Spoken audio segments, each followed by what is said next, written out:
sama dirinya. Jadi kenapa saya akhirnya memiliki secara pribadi mau melaporkan. Tapi tadi saya di jalan menelepon ketua umum bahwa saya akan melakukan pelaporan. Tapi Pak Surya memerintahkan kepada saya untuk tidak boleh melaporkan yang bersangkutan. Jadi saya ini sebenarnya udah siap, udah melaporkan. Tapi tadi perintah ketua umum untuk tidak boleh melaporkan yang bersangkutan.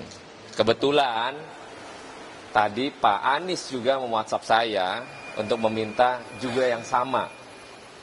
Pak Anies pengen fokus ke depan ini dalam rangkaian pemenangan, dalam strategi pemenangan Capres 2024. Jadi dalam hal ini juga saya menjelaskan kepada teman-teman, mengklarifikasi bahwa apa yang disampaikan Pak SBY yang tadi saya sebutkan tidak benar. Itu bohong. Tapi juga dalam perspektif politik, harusnya seorang mantan presiden menyampaikan secara utuh apa yang terjadi sebenarnya pada tanggal 25 Agustus. Itulah pokok masalah yang kenapa saya harus hadir di sini. Jadi itu aja. Cuman karena perintah ketua umum Pak Surya mengatakan tidak boleh, maka saya urungkan niat untuk tidak jadi melaporkan Pak SBY. Demikian. Jadi intinya ini melaporkan atau gimana, Pak? Apa ini, Bang? Di sini Tadinya mau melapor ini. sekarang Sekarang karena ketua umum tadi pas mau turun perintahnya nggak boleh, saya nggak jadilah. main-main aja. Nggak main, tadi karena memang nggak boleh ketua umum menyampaikan pelaporan itu.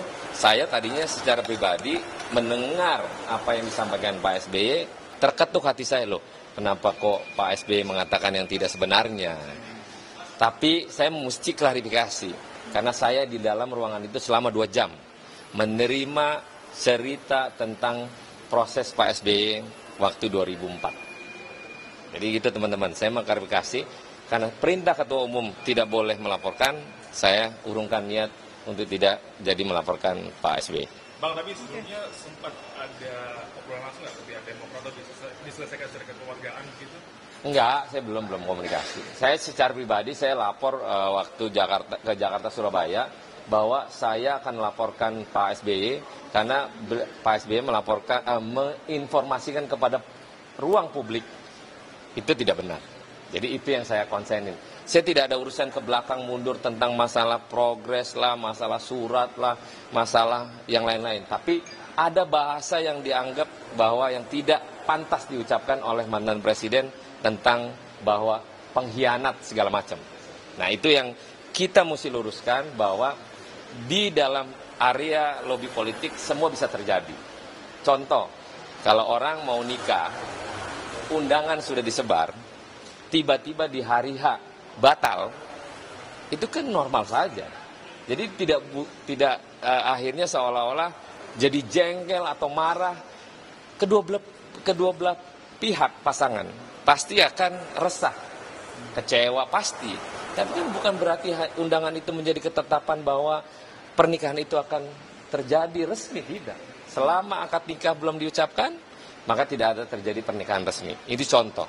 Maka inilah proses politik yang harus di publik menjelaskan secara baik. Jangan sampai akhirnya diprovokasi. Kita nggak mau lah. Nasdem itu Pak Surya, hatinya tidak ada punya niatan menjadi pengkhianat. Tidak ada dalam mukanya. Saya sebagai kader 10 tahun tidak pernah memerintahkan hal-hal jelek untuk dilakukan oleh kader, tidak pernah ada. Tidak pernah Pak Surya memerintahkan hal-hal negatif untuk lawan politiknya. Beliau selalu ikhlas dan legowo apa yang terjadi dalam proses politik. Tapi yang menjadi anggapan dari Pak SBY sendiri adalah dari Partai Nasdem nggak ada obrolan gitu Pak dengan Partai Demokrat. Ada. Jadi Pak Anies telepon, nggak diangkat sama AHY. Pak Sudirman Said coba komunikasi dengan pihak Demokrat, nggak diangkat. Jadi semua proses itu sebenarnya udah dijajaki di awal. Tapi waktu deadlock itu terjadi tentang pemilihan cawapres, Pak Anies itu bersama tim 8 itu menyerahkan kepada partai politik. Maka itulah Pak Surya mengambil decision dengan keputusannya untuk Caimin menjadi cawapres. Itulah decisionnya sebagai ketua umum. Kan karena Pak Anies kan bukan partai politik.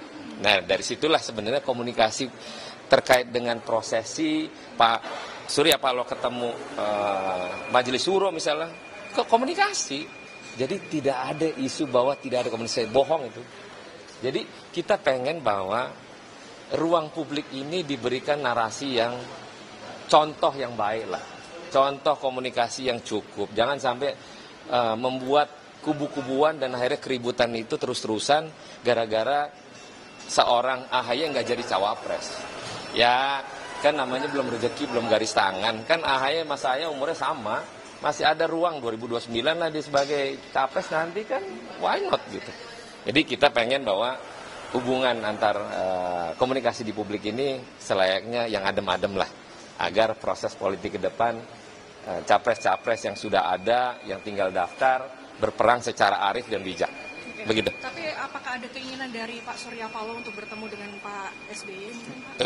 Dengan senang hati. Kapan aja Pak Surya mau ketemu dengan Bu Mega lah, dengan Pak SBY, toh terakhir ketemu Pak Presiden, baik-baik aja.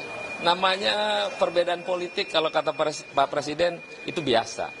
Tapi bukan akhirnya menjadi kebencian seseorang kepada lawannya. Nggak boleh. Kita pengen bahwa Republik ini tidak ada narasi-narasi yang kiranya membuat situasi tidak baik. Begitu.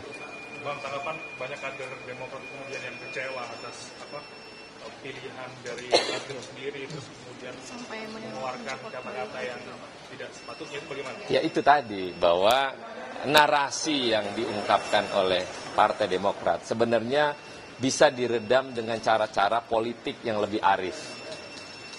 Contoh misalnya, kayak Pak Surya, disikat sana sini, kan nggak ada tuh melawan dengan kapasitas bahasa-bahasa yang keluar misalnya ya, pembohongan, pengkhianat, atau enggak contoh misalnya belum jadi pemimpin aja sudah berkhianat.